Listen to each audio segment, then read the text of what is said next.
I want to talk about knowledge and the kinds of knowledge that there is out there. And a lot of people, they know this in their gut sense, but it kind of gets shuffled around and it gets lost. Uh, there is actually two kinds of knowledge. There is a knowledge that's intellectual, like philosophy, or what a mathematician or physicist might come up with. Is a bunch of theories and mathematical relationships that denote physical processes, or could be like a bunch of laws or regulations governing economic processes or social events.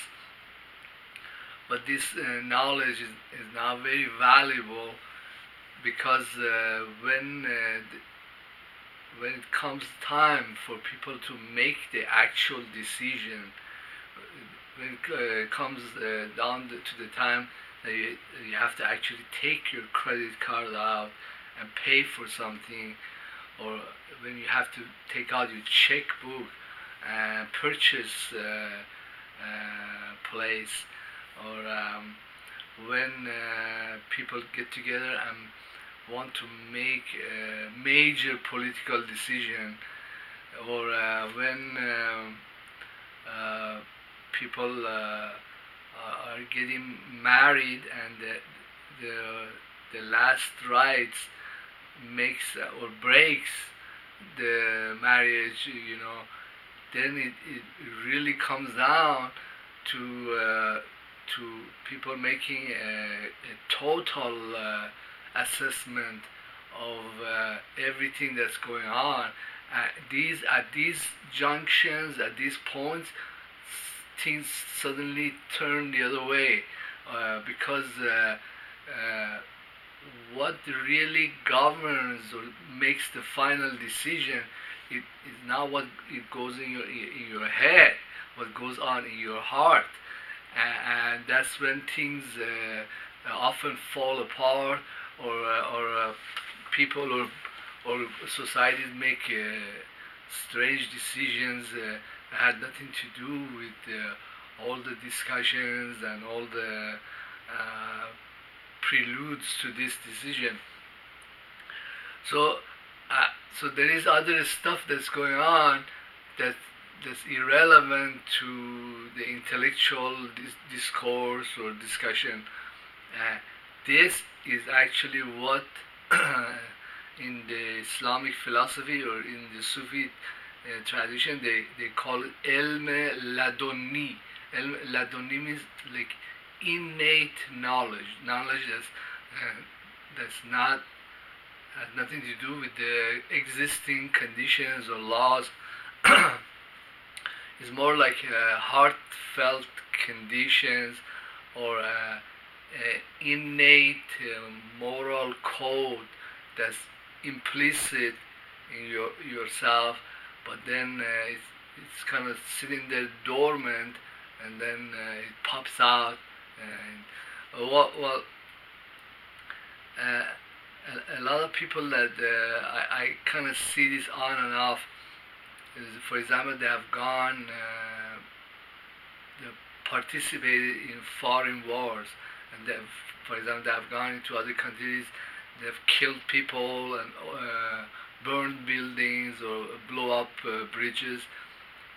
So when these people come back, and they often get very nice pensions, and they have medals and all that, but these people are very messed up because their inner moral code it has manifested itself, and they know that they have done bad things, and they have an inner struggle that's going on.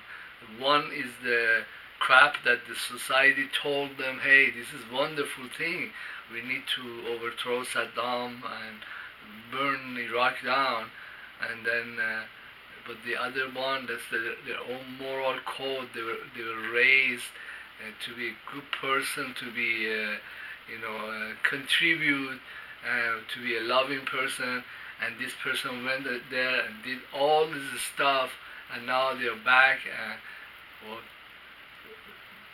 baloney, and then they are unable to resolve these two kinds of knowledge that exist in them. They never took sides. They never listened to their own heart and what it was telling them.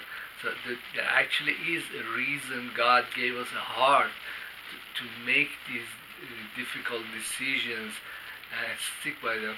So a lot of the problems I had when I went to college, or is like I would meet these women that, and we both felt that we really like each other, and things should progress towards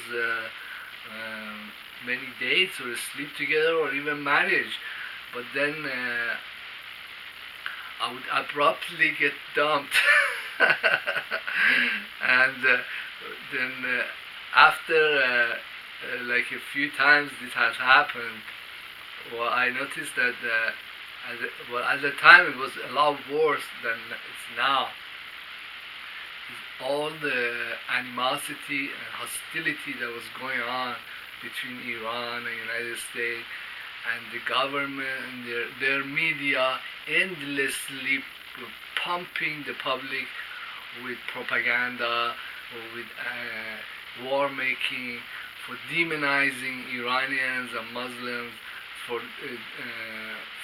bad mouthing in any opportunity, rescinding or retracting and canceling many economic contracts or relationships that were either evolving or were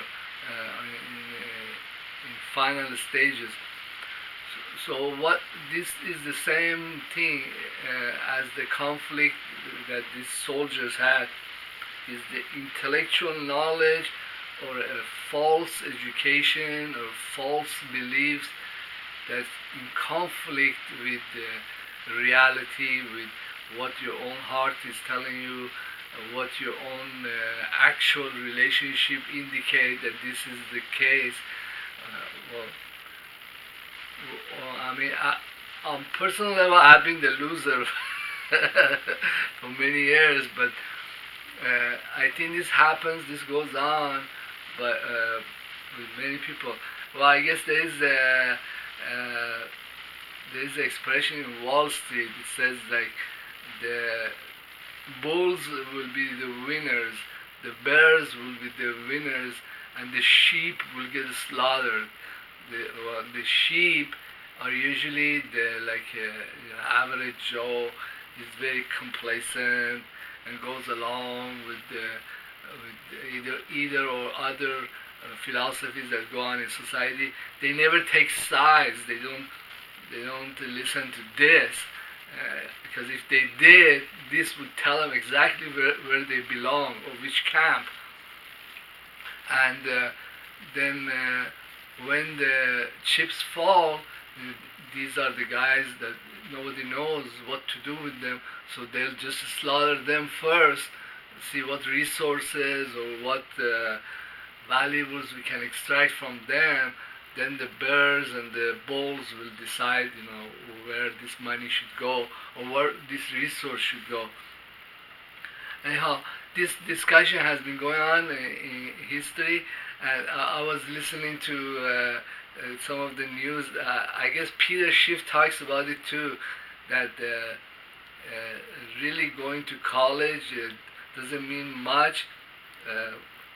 Well, it doesn't mean much here and now, because this education or this kind of knowledge is predominantly intellectual, or is composed of all this propaganda and trash that different institutions have constructed. It's just like U.S. dollar.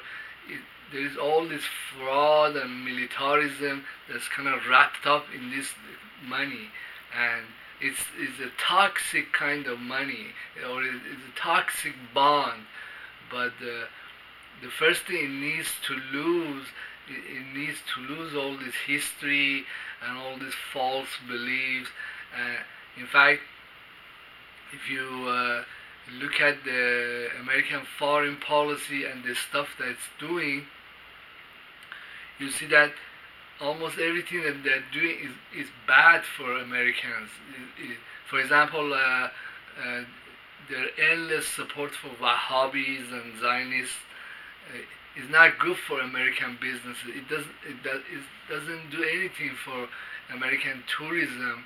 It scares foreigners that are not part of the Israeli crap or APAC or Wahhabi or Saudis, and these other foreigners, these other people, they are a huge portion of international trade or international tourism.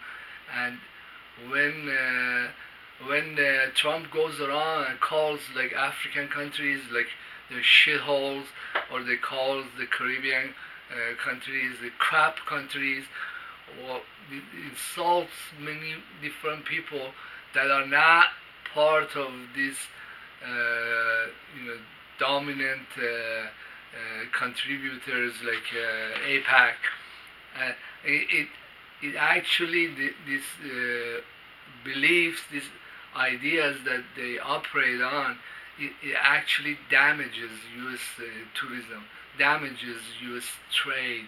And if I was an Iranian politician and I was looking for friends that I could like put military bases there close to U.S. borders, well then I would look at some of these Caribbean countries that Trump just insulted them. Or I would look to Venezuela, where the government is scared shitless of all the stuff that U.S. has been doing to overthrow them and invade them and stop their income from oil and sanction them and arrest their citizens and all this a long list. Well, who are our future friends as Iranians except these guys, the Cubans and the Nicaraguans and the Caribbeans and the Venezuelans? There's a few of these countries. Well, listening to your own heart and your gut sense or your own intuition is very valuable for business. Yeah, it also is very valuable in acquiring new knowledge, to see that some knowledge is not really, doesn't do much for me. Well, there is an expression that's attributed to Prophet Muhammad.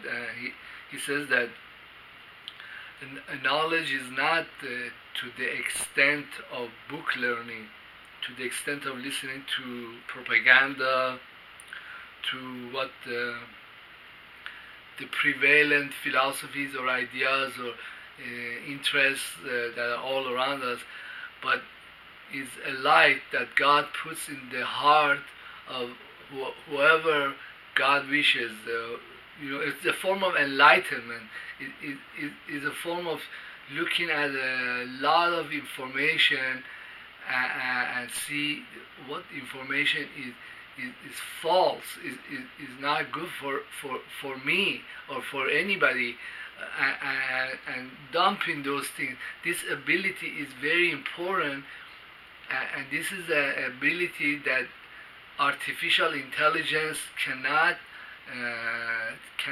match, because it goes to your consciousness and your inner moral code to see what is right and what is fluff, and that's something that's very important.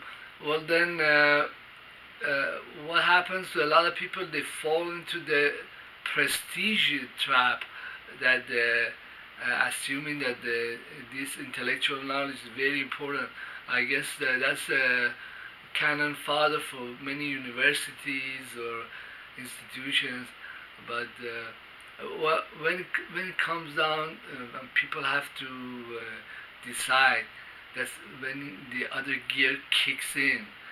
You don't know how did these guys get to this conclusion when we were discussing all this other stuff, and a lot of this stuff doesn't relate to intellectual or what goes on upstairs, but it has to do with consciousness and the heart connection that can make the right decision despite all the propaganda.